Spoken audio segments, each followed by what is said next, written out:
pleasure and privilege to welcome a close friend uh, and a mentor who I've known for the last 20 plus years.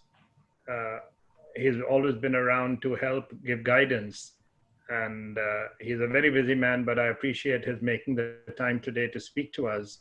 Pradeep Anand is an experienced business consultant who has helped CEOs, executives, and their teams in industrial and technology industries accelerate their revenues and margin growth, especially in disrupted environments. He has unique knowledge in taking advantage of disrupted markets. This knowledge has translated into simple frameworks for creating new business models that can be easily understood, supported, and implemented by rank and file employees. Since 1994, as president of Seeta Resources, he has helped more than 60 industrial and technology companies in North America and Europe in developing strategies and tactics to swiftly accelerate revenue and margin growth, especially during the Great Recession. His career in the US began in 1981, and during the oil and gas industry recession of the 80s, he helped commercialize some significant oil field technologies. Today, these technologies are multi-billion-dollar divisions of a major oil field services company. He is effective across multiple cultures, company, strata, and languages. He has worked across North America and Europe and conducted workshops even with interpreters. Additionally, he taught marketing in the energy industry, a course on commercializing technologies in the oil field, as an adjunct faculty member at Rice University's Joan Graduate School of Business's MBA program. Pradeep is an engineer with an undergraduate degree from the Indian Institute of Technology, the Bombay IIT. He has an MBA from the University of Houston. He is a TEDx speaker, and his work of fiction, An Indian in Cowboy Country, Tales from an Immigrant's Life, was published in 2006. Writing has been his lifelong passion, and he is here today to talk about his writing journey and read an excerpt from the book, An Indian in Cowboy Country. My honor and privilege to welcome my close friend, my mentor, Pradeep Anand. Thank you. Thank you very much, Jagdip. Or Jay in this crowd. Thank you very much. I insist on being Jagdip in this crowd. Thank you. Yes, I have known Jagdip for the longest time, and we've been very good friends since then. And thank you for the privilege. You said were, is there a change? What's that? You said we were very good friends. Does that change? We have been very good friends since we met. And we are very good friends. Otherwise, I wouldn't be here. Thank you very much for having me. And that is a huge crowd. I mean, there are a lot of people out here, and I hope I can meet your expectations. Let me get very quickly into about my writing journey. I basically, when I was a child, my mother took me to an astrologer. That astrologer made two very curious predictions. He told my mother that I would be a disaster on any vehicle that had just two wheels. He also told her that I would be a terrible public speaker. Unfortunately, I turned these into self-fulfilling prophecies. I stayed away from bicycles and motorbikes. However, when my younger sisters began to ride bikes and began teasing me, I mustered enough courage to learn to ride a bike. Yes, I scraped my knees and ran into people, but I did learn to ride a bike.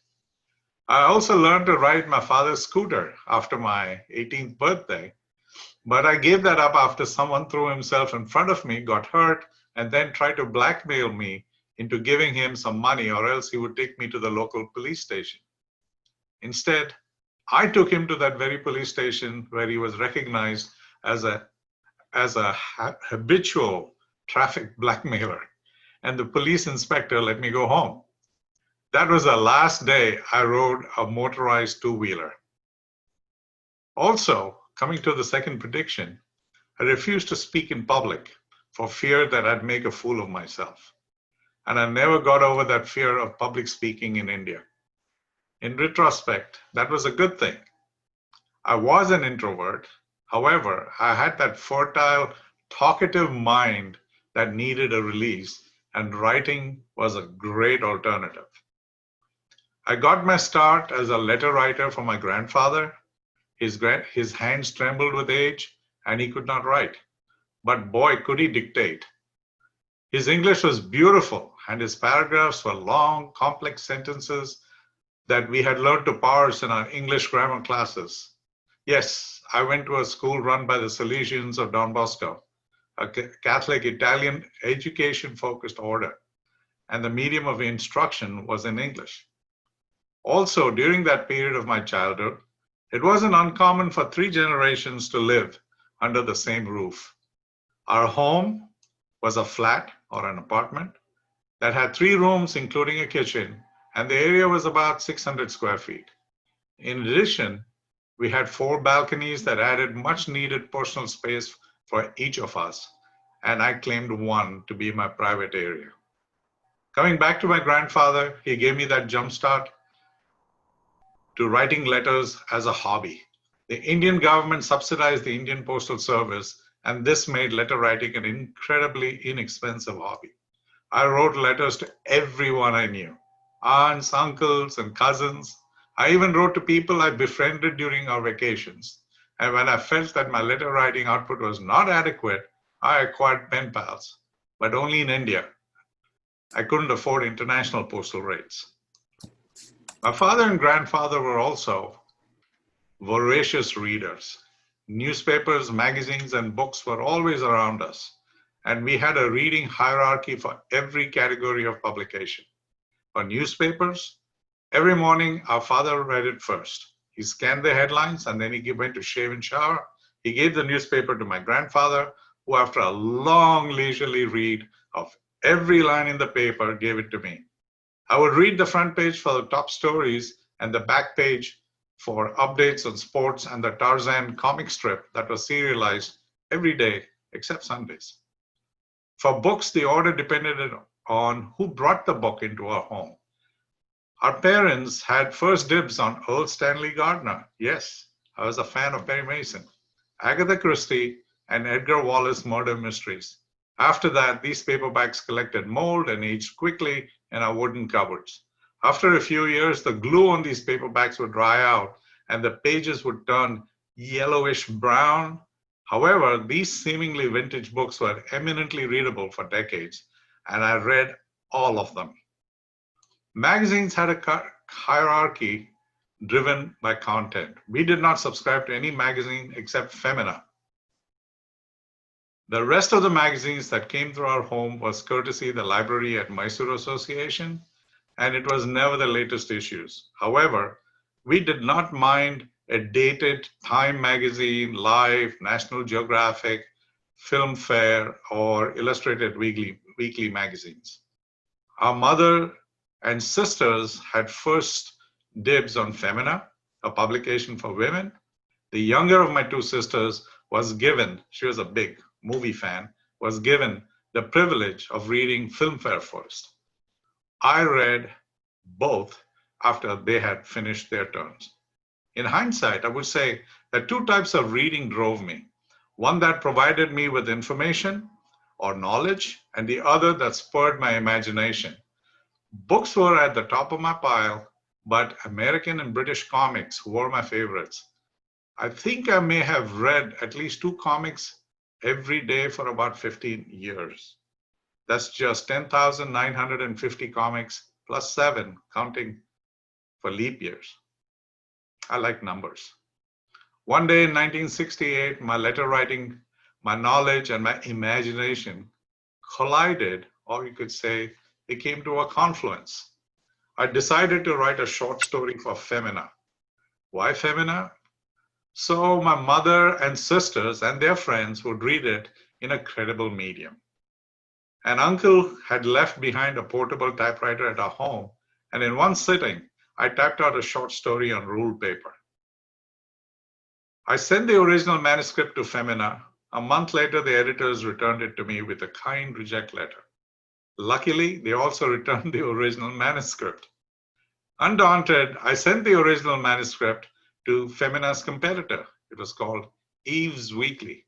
And then I waited. And then I forgot all about it. A year later, when I was a student at IIT Bombay, I recalled the submission to Eve's Weekly and wrote a letter to the editor wondering what had happened to my submission. I received a quick reply saying that since it was submitted a while ago, and quotes, within quotes, I remember the words, in all probability, the story may have been published. I wrote back to them, suggesting that since the story had been published, when would I receive payment for it? A week after I had mailed that letter, my story was published and I received a check for 55 rupees or $50 in today's dollars, US dollars. It was fun being an introvert. People, especially adults, would say I'm shy and leave me alone with my thoughts. Live, meaningless, polite conversations did not clutter my life. I was left to my own devices. I did take part in individual and team sports and excelled at many, but then sport was a very different kind of engagement that did not need conversation, except a few grunts here and there. For years, I would observe people and conjure stories about them mentally. I was especially intrigued by the disenfranchised people of India. One day in 1973 or so, when I was traveling by a slow-moving bus, I saw the street urchin outside Tata Textile Mills in Parel, Bombay. Our father worked at that location, and I would often peer out of the bus window to see if I could get a glance of him. Instead, I saw this child amid what are called dabawalas. These are people who transport and distribute food containers from people's homes to their workplaces, and then after lunch, take back the empty containers, all within 5 hours or so. It is a uniquely Bombay phenomenon. Within hours of seeing this child, I'd written Sham Sakaram Taburto. That's the name of the character. My second short story. Unlike the first one, I did not send it to any publication. I kept the handwritten manuscript in a manila folder and forgot all about it. After writing Sham Sakaram Taburto, I wrote poetry and articles that I stored in this manila folder. I was still a prolific letter writer. Oh, I forgot to mention, I also wrote rhyming lines and humorous ballads about my friends and their misadventures. I wrote thousands of lines, but they were very, very silly. I like limericks. So I'll give you an example of my silly lines. His kiss was as hot as the weather in the south, but then she saw that he had a cigarette in his mouth. I wrote to entertain my friends. I was still very introverted when it came to speaking to women. In early 1974, I wrote a rare letter to the editor of Filmfare magazine. It won the magazine's best letter prize, another 50 rupees, again, $50 in today's terms. Many friends and students at IIT Bombay read Filmfare and recognized my name. Some paid me compliments and wondered aloud if I was going to use my prize money to throw a party. Students are the same everywhere.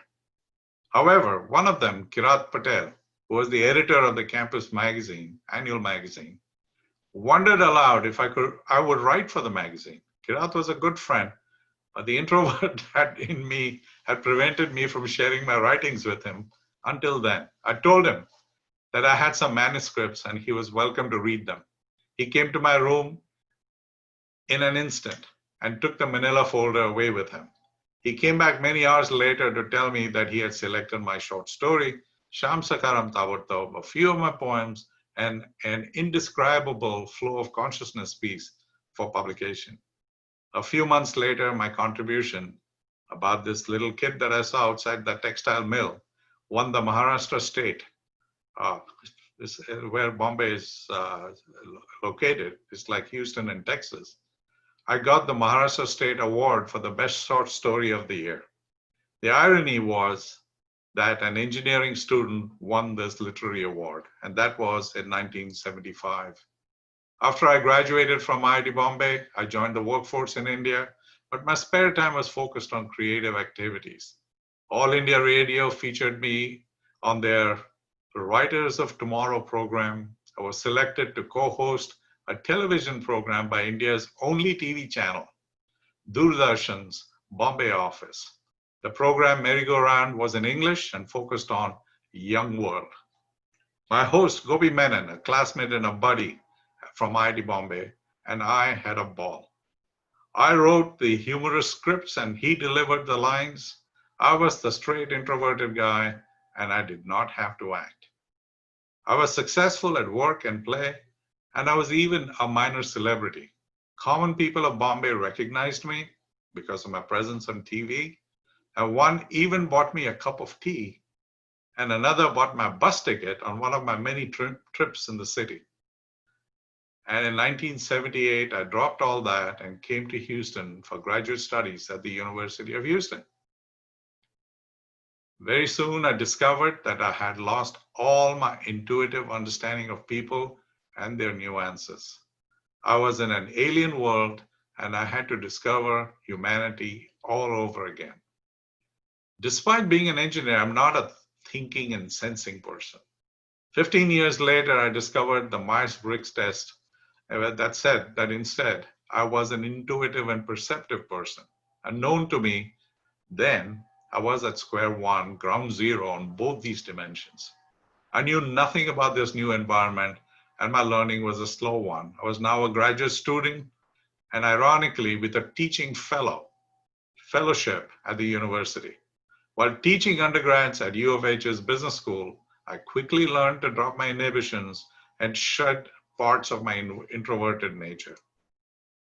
Unlike being in Bombay, where I had a great job at a Dutch multinational company, the aura of having graduated from one of the best engineering schools in India, and now it's also the world, and being a TV host, I now had no safety net. My personal equity was zero. If I failed, there was nothing that would help me bounce back in this country.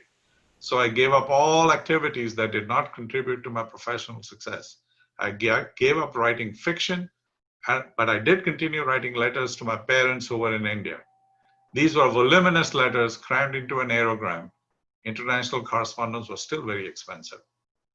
Intermittently, I would write a humorous article or two for the India Students Association's newsletter, a cyclo-style publication with limited distribution. Later, I joined the oil and gas industry, and my focus on creative writing diminished even further until it reemerged in 2003. After 25 years of immersion in this society. The first story I wrote was The Interview. The protagonist was someone who had the same anxieties that most immigrants from India and I had then in the recessionary times of the oil and gas industry, not unlike today. Our jobs, our families, and our future in our newly adopted country. And then I drove back and forth from 1966 to 1991. After The Interview, I wrote 7 short stories, but 2 were split into 2. They were not that short. So now there are 10 short stories about anxieties of Indian engineers and immigrants, 5 set in Bombay or Mumbai, and 5 set in Houston. Interestingly enough, the first story, Rites of Passage, set in Mumbai, is also an immigrant tale. So when I wrote this series of stories, I first went to FedEx Kinko's and made a handsome compilation for my wife, Sujata, who knew nothing of my endeavor. She's an avid reader and likes to read fiction. She loved the stories, some more than others. She loved the compilation and told a friend who then requested me for a copy. Every reader likes to be read. I was back at Kinko's making another handsome copy. And then I had another satisfied reader who then told her brother who requested a copy. I made a copy for my sister and my brother who lived in the neighborhood before I gave this friend's brother a copy. And each copy cost me $25. That's in 2006. Yes, it was 2003. Yes, every writer likes to be read, but this was getting expensive. That's when I decided to take the commercial route and pursue publishers and agents. 3 years later, in November 2006, the book was released. We had a book release party at the old Stafford Civic Center that you all know. That night, I signed over 400 copies. An Indian and Cowboy Country was published in India and released in December 2010. It was on the bestseller lists at Crossword and other major booksellers in India. The book was available on Amazon in 2007. The book suddenly and surprisingly popped up on Amazon's top 100 in the men's adventure list. Briefly, very, very briefly, my book was ranked on that list one notch above Ian Fleming's You Only Live Twice. I then recalled Andy Warhol's words, in the future, everyone will be world famous for 15 minutes. Those were my 15 minutes of fleeting fame as a writer. And here I am, 13 years later, addressing the esteemed members of this Rotary Club and their friends. Thank you for having me. I will now read an excerpt from Rites of Passage from the first chapter of An Indian in Cowboy Country.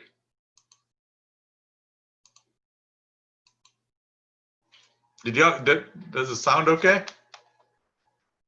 Did it come through? Okay. Okay, the first, it's a very short excerpt, so I'm going to do this as fast as possible. So these are 6 kids or 7 kids who have gone to see a movie. This movie is, I'm sure many of you remember this movie. It's a very classic. We're all fans of Westerns, like movie fans, and among them Westerns.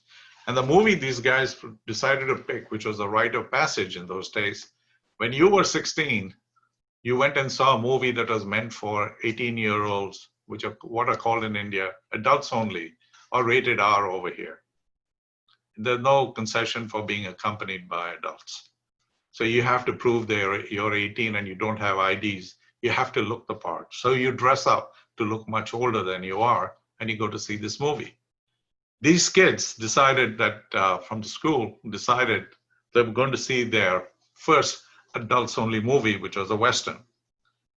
And after they had seen the movie, the 6 walked past the colonial Bombay Gymkhana, cutting across Cross Maidan. Maneuvering between cricket and soccer games, they reached Churchgate Station, where they bought tickets and collectively boarded a fast train. Sandesh's home, they were all headed for Sandesh's home. Sandesh's home was in the center of Dadar Bibi, the common name of this western half of Dadar. It's a neighborhood like Sugarland.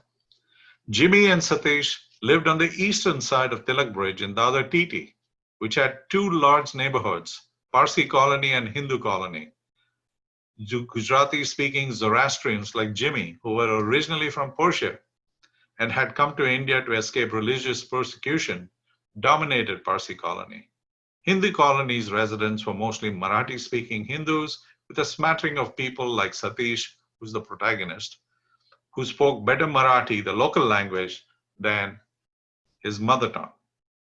Cedric was a Roman Catholic and lived in the Portuguese church area. By the way, the city of Bombay was actually, the name Bombay has origins in Portuguese. It was originally called Bombahia, and then Bombahia, when the British took over, it turned into Bombay, and today it's Mumbai. Cedric was a Roman Catholic and lived in the Portuguese church area, a Christian neighborhood a few minutes away from Sandesh's home. Zia's home was just north of Dadar Bibi in Mahim, which had a large concentration of Muslims and Catholics. Vijay lived in Matunga, north of Dadar TT, an enclave where a majority of South Indian immigrants to the city lived. Most spoke very little Marathi there. As their train approached Dadar Bibi, they sensed that something was wrong. The platform was unusually crowded, and then, when they tried to disembark, the incoming throng was uncommonly forceful and rough in its entry. The vigor of the crowd pushed Zia, the skinniest of them, back into the compartment, while the rest pushed through and got off the train, shaken and disheveled. Their shirts were out of their pants, their creased trousers were ruffled, and their hair tousled and windswept. They did little to groom themselves. Their attention was drawn to the smoke and soot that filled the air.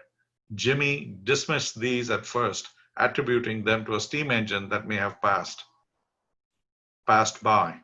But Sandesh cautioned them. The smoke smelled of burned rubber. Guardedly but briskly, they left the station, noticing that there were no TCs and ticket checkers around. Jimmy nervously joked that they had wasted their scarce money on train tickets. Usually, the side street outside the station was a bustling market with loud hawkers and peddlers selling a variety of wares: clothes, handkerchiefs, slippers, sandals, flowers, vegetables, spices, country medicines, and fast food. These hawkers yelled to attract attention of disembarking passengers. Street vendors occupied not only the spacious sidewalks but also parts of the road. There was little room for cars to pass without honking.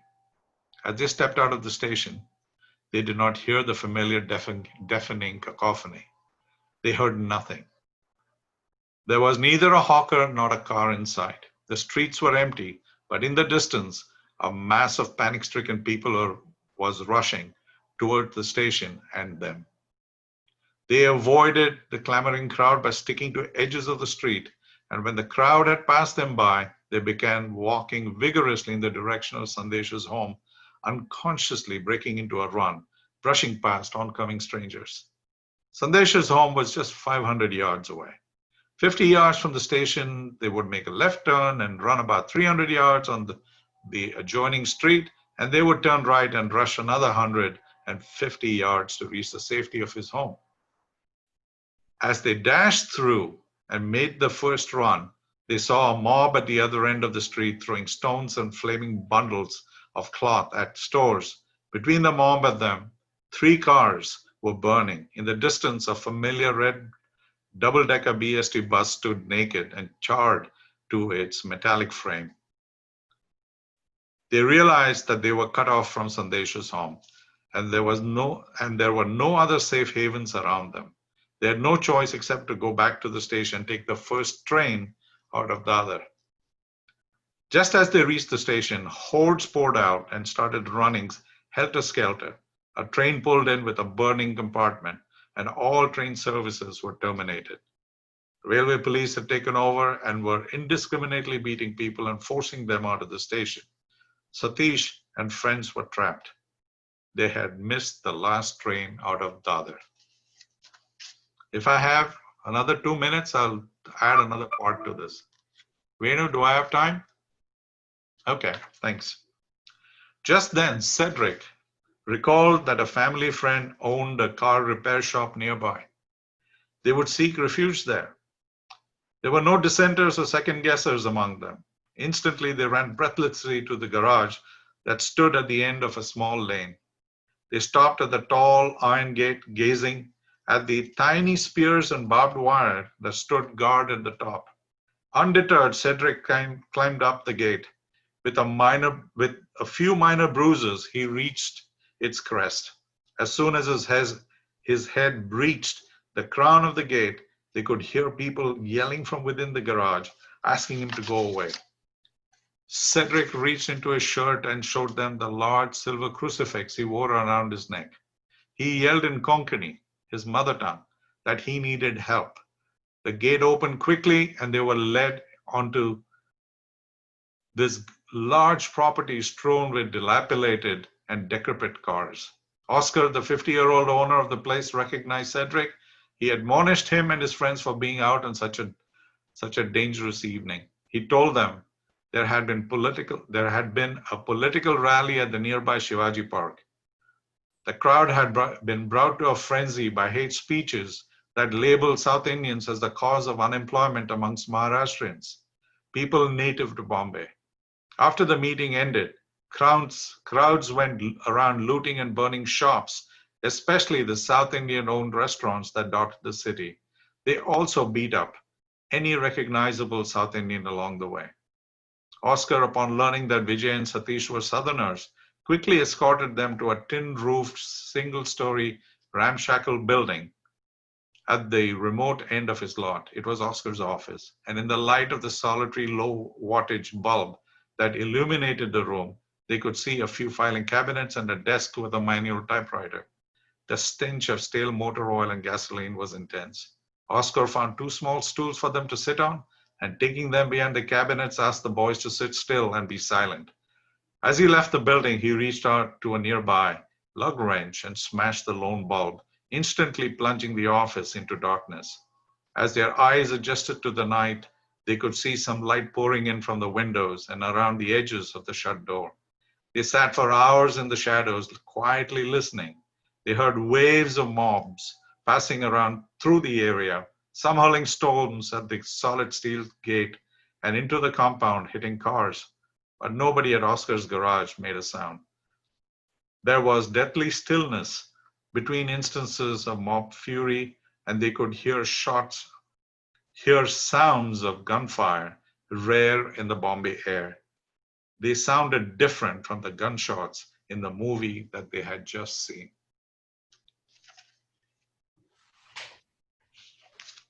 Thank you. Thank you very much. Bravo. Excellent. I was totally engrossed. That was outstanding. Thank you. Thank you, sir. Thank you, all of you. Thank you for having me. Well, thank you for being here.